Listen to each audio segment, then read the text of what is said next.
ମାଲକାନଗିରିରେ ଜାପାନର ମିୟାଜାକି ଆମ୍ବ ଦାମ ଶୁଣିଲେ ହୋସ୍ ଉଠିଯିବ।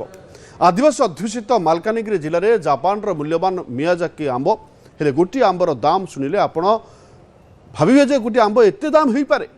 1 କିଲୋଗ୍ରାମ ମିୟାଜାକି ଆମ୍ବ ମୂଲ୍ୟ 2 ଲକ୍ଷ ଟଙ୍କା।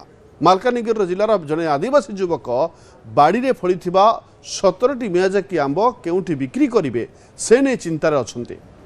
ତମସା ଗ୍ରାମର ଦେବା ମାର୍କାବେ ଜାପାନରେ ମିୟାଜାକି ଆମ୍ବ କରିଛନ୍ତି। ତେବେ ଜାପାନ ମିୟାଜାକି ଆମ୍ବ ଏବେ ମାଲକାନଗିରିରେ କିଲୋ 2 ଲକ୍ଷରୁ ଊର୍ଦ୍ଧ୍ୱ ଟଙ୍କାରେ ବିକ୍ରି ହେଉଥିବା ବେଳେ ମାନେ ଦର ରହିଥିବା ବେଳେ ଫଳର ରାଜା କୁହାଯାଉଥିଲେ ମଧ୍ୟ ଜାପାନରେ ମିୟାଜାକି ଆମ୍ବ ଏବେ ପୃଥିବୀରେ ହଇଚଇ ସୃଷ୍ଟି କରିଛି। ଯେଉଁ ଆମ୍ବ ସାଧାରଣ ଲୋକଙ୍କ ପାଇଁ ସ୍ୱପ୍ନ, ଯାହାର ଗୋଟିଏ ଆମ୍ବ ଦାମ 2 ଲକ୍ଷ ପର୍ଯ୍ୟନ୍ତ ବିକ୍ରି ହୁଏ କିଲୋ ପ୍ରତି ଦାମ, ସେହି ଆମ୍ବକୁ ଫଳାଇଛନ୍ତି ମାଲକାନଗିରି ଜିଲ୍ଲାର ତମସା ଗାଁର ଦେବା ମାର୍କାମୀ।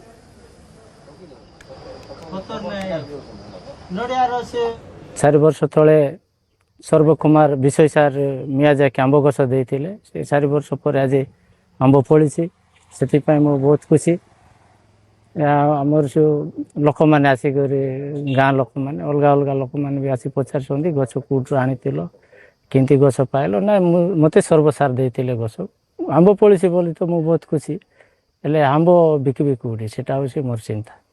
ଆମର ଯେଉଁ ଏଇଟା ମୋବାଇଲରେ ଦେଖୁଛୁ ସେଇଟା ବାହାରେ ବହୁତ ରେଟ୍, 2 ଲକ୍ଷରୁ ଅଧିକା ଦେଖାଉଛି ରେଟ୍। ହେଲେ ମୋତେ ସରକାର ସାହାଯ୍ୟ କରିଥିଲେ ବିକିବା ପାଇଁ, ମୋତେ ସୁବିଧା ହେଇଥାନ୍ତା। ହେଲେ ସେଇ ଗଛର ଯତ୍ନ କଲେ ଆଜି 4 ବର୍ଷ ମଧ୍ୟରେ ମିୟାଜାକି ମ୍ୟାଙ୍ଗୋ ଏଠାରେ ଫଳି ଅଛି ଆମେ ଦେଖିବାକୁ ପାଉଛୁ।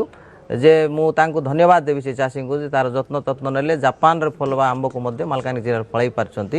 ଯେ ବର୍ତ୍ତମାନ ଏବେ ଯେଉଁ ରହିଲା ଯେ ଚାଷୀ ଯଦି ଖୁସି ହେବ, ଉନ୍ନତ ହେବ ଯେତେବେଳେ ସେଇ ଆମ୍ବକୁ ମାର୍କେଟରେ ବିକ୍ରି କରିପାରିବ। ତେବେ ମୁଁ ସରकारକୁ ଏବଂ ପ୍ରଶାସନକୁ ଅନୁରୋଧ କରିବି ଯେ ଚାଷୀ ଖୁସି ହେବା ନିମନ୍ତେ, ଚାଷୀ ଡେଭଲପ୍ ହେବା ନିମନ୍ତେ ପ୍ରଶାସନ ଆ ପ୍ରତି ଧ୍ୟାନ ଦେଇକରି ଆଉ ଏ ଆମ୍ବକୁ ବିକ୍ରି କରାଇବା ନିମନ୍ତେ ସାହାଯ୍ୟ ଯଦି କରିବେ ତାହେଲେ ଆମେ ଖୁସି, ଦେବା ମାର୍କାମୀ ମଧ୍ୟ ଖୁସି ହେଇଥାନ୍ତା।